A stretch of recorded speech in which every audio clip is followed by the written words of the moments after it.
Тоа се случајот беше за време на дежурство и аз бев дежурен, вече толку после 23 часа, околу 12, значи ноќта. Имаше едно раѓање, тука беше донесна пациентка од село Баница, донесна со брза помош, значи тие се биле прво во дежурната амбуланта во Струмица, со обилно крварење и изговорот беше да имале однос со дечкото и крваре. Меѓутоа на преглед утврдив дека се работи за породување. Имаше доста обилно крварење, пациентката беше скоро искрварена, шокирана, затоа што имаше остатоци од плацента, од постелката.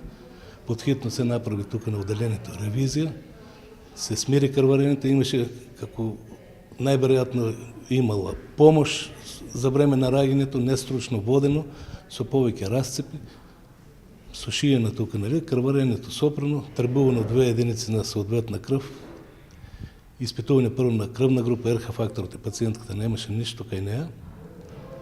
Се смири крварењето, пациентката е сега добра.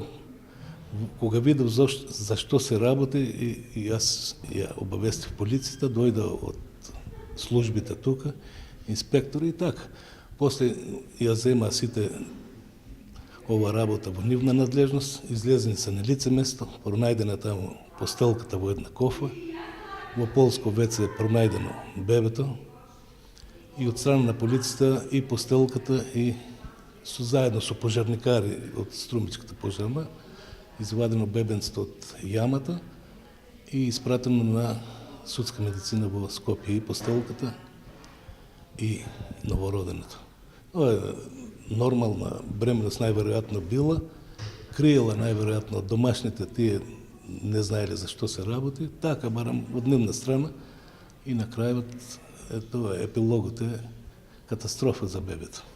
А здраво право детенце родно без никакви надворешни промени, како што кажа инспекторите кои дојдаа наредниот ден тука во Струмица во болницата.